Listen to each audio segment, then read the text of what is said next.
Hello and welcome everyone, it is me, the Laval, also known as the Power 2 Duelist, back for you with another video. And with the NNR Festival in Master Duel approaching, I quickly wanted to share with you guys what I'll be bringing to that, which will be none other than Giant Ballpark. This absolute meme of a deck kind of originated on this field spell, which explains the top 6 cards here. Basically, in damage calculation, if a player would take battle damage, you can make neither player take battle damage, and if you do, you send a level 4 or lower insect monster from your deck to the graveyard. Then, if you send a normal monster, you can special summon any number of monsters with the same name as the one you sent from deck, hand, or graveyard. Also, if a monster you control is sent to the graveyard by an opponent's card effect, except during the damage step, you can special summon an insect normal monster from your graveyard, but you are limited to each effect of Giant Ballpark once per turn. In combination with cards like Insect Knight or Shiny Black Sea Squatter, this easily enables you to amass a gigantic amount of damage onto the board and swing for game, which is kind of the idea for this. We are trying to go second, out as much of our opponent's resources as possible, and then kind of swing for game. We're playing Insect Knight, Shiny Black Sea Squatter for the, the Giant Ballpark, as those are the biggest vanillas we have access to. We are playing some Battle Wasps, mainly one copy of Pin the Bullseye. This is a special summon if we already control an insect, and once per turn he can burn the opponent for 200. This is kind of a one-off extender. You might be able to search off the next card. Battle Wasp, Sting the Poison. One of the best normal summons that you have access to in this very limited format, because on normal or special summon you can add any Battle Wasp monster from deck to hand except himself.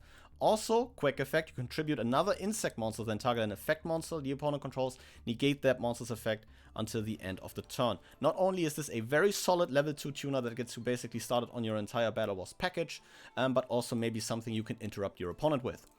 Next up, something else for the Ballpark, 3 copies of Goki Pole. If this is sent to the graveyard, you can add a level 4 or a level 4 insect from deck to hand, and if you added a normal monster, you can special summon it and then pop a monster on the field that has more or equal attack than the special summoned monster. Gives you some additional nice removal, gives you some additional searching for stuff like Arbalest, the Estacapede, or the Mothman, and in a worst case, again, you can just search one of your vanillas and pop something on the field. Then we play 3 copies of Battle Wasp Twin Bow, the attacker. This guy can just special summon himself to the board, but locks you into insects for the rest of the turn, which is not that huge of a big deal. You have some insect options in the extra deck for that specifically. This guy is able to attack twice, so he is also able to, be 2k damage on an empty board, which is quite nice. Playing 2 Estacapede, you don't have access to Doomdozer, but still having an additional special summonable insect body by banishing 1 insect type monster from your graveyard in this case. Also, if you inflicts battle damage, you send the top card of your opponent's deck to the graveyard. Quite nice, 1900 body, just a really nice extender. Since you are playing a field spell based decks, you want to kind of max out on that. Playing the one Planet Pathfinder that is legal in the Common Charity event. For that reason. 2 Danger Mothman, this is just another extender. It's basically a standard danger. This one, if it gets sniped out of your hand, basically allows you to Dark World dealings, because both players will draw a card and then discard 1 card from their hands. Battle Wasp Arbalest, the rapid fire, is kind of the one to cap off the Battle Wasp lineup. If this guy is normal summoned, you can target a level 3 or lower insect engrave, special summon that in defense. And also, if he is destroyed by an opponent's card, you can special summon a Battle Wasp monster from hand or deck. But you are limited to both effects, with the second effect being hard once per turn. This is kind of the one you want to search of Sting if you already have Twin Bow, because you can on a follow-up Arbalest, special Sting again, and then go into Halberd. I talked about the Ballpark, 3 MST, 3 Book, 3 Chalice, and 3 Compulse is our staples. I wanted to play staples that kind of trade 1-for-1 with the opponent's cards. MST for back row, Book of Moon is just a very flexible card. Forbidden Chalice for some monster effect negation, and Compulse as a very solid removal card. On the note of further one-offs, I'm playing the Vishuda package just for like an additional body in the form of Monk of the Tenyi and an additional piece of removal, because you can banish this Vishuda from hand or graveyard to target a card the opponent controls and return it to the hand. The fun part is, since you do play a fair share of vanillas, you might even be able to trigger this even if you already have a monster on board. Capping off the main deck is the one of Fists of the Unrivaled Tenyi. When a spell, trap card, or monster effect is activated while you control a face-up non-effect monster, you can negate the activation, and if the set card is controlled, you control is destroyed by an opponent's card effect, you can special summon a non-effect monster from extra deck. You have the Berserker here. You can, you know, of course, usually make this. But I think, you know, with a one-off, it's highly unlikely that this gets even popped in the first place. Just a very nice piece of interaction that may be able to protect your ballpark if you draw it. Getting into the extra deck, we are playing 2 copies of Battle Wasp Azusa the Ghost Bow. This is a level 5 Synchro tuner.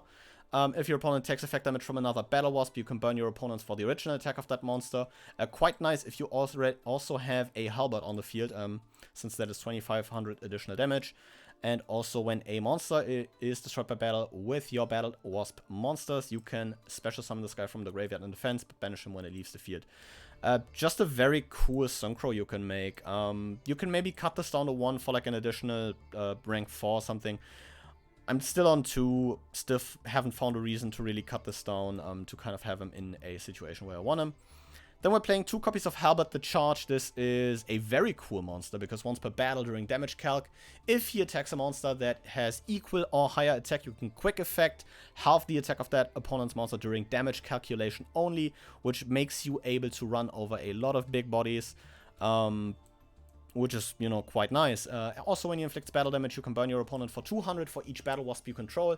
Kind of some additional pieces of damage to get you closer to killing your opponent. In terms of other extra deck monsters, playing a Giga Brilliant, just a very nice attack boost. Also an insect, you can make this under Twin Bow lock. Papal Operative, Alpvedage, also just some very flexible rank 4 slots. I think Alpvedage for the step modification and Papal Operative to force out defense position monsters are kind of nice. Crab King is is a rank 4 that is easily able to reach 3000 attack because you can easily make this, of course. And you can detach a material to change this guy, to basically swap this guy's stats. And if he attacks, he is changed to defense position at the end of the battle phase. So it is very nice. Yeah, it's a 3k wall, and you can, you know, during your turn basically make this 3k and then, you know, swap itself back to defense when the stats reset at the end of the turn.